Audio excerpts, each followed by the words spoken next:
How has it benefited your life? Taichi theory, this idea, this philosophy, has made things a lot more easy for me to understand because you start to understand the balance of things. You know, if you understand where you are, it's kind of like a GPS. You know, you need 3 points to have a GPS, right? You need to be able to see where you are and where you're going, but you need a third point to measure that, right? So it's like this 3D world.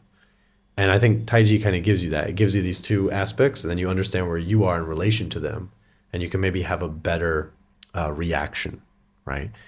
An example of that would be this Taiji philosophy of understanding the balance of things, the change of things, is the aspect of that Taiji symbol. If you look at it, you kind of imagine this turning, right? You see the yin yang symbol, you imagine it's turning. It has this kind of symbolism to it. Now, the idea of cultivating oneself or using that philosophy in your daily life, the idea is trying to return to the center, because the center is where things turn from, and that's the only place that doesn't move.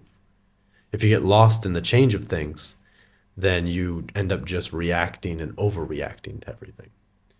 You know, cultural things, society is always going to change, but we have to learn how to find balance in that and not get lost in the circle.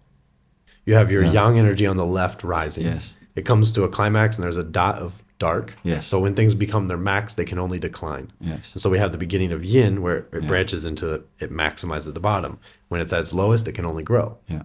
But if you think of that as a moving animation and you have this turning point, everything turns from the axle in the center. And so it's kind of this idea of this point being the tipping, the balance point between them.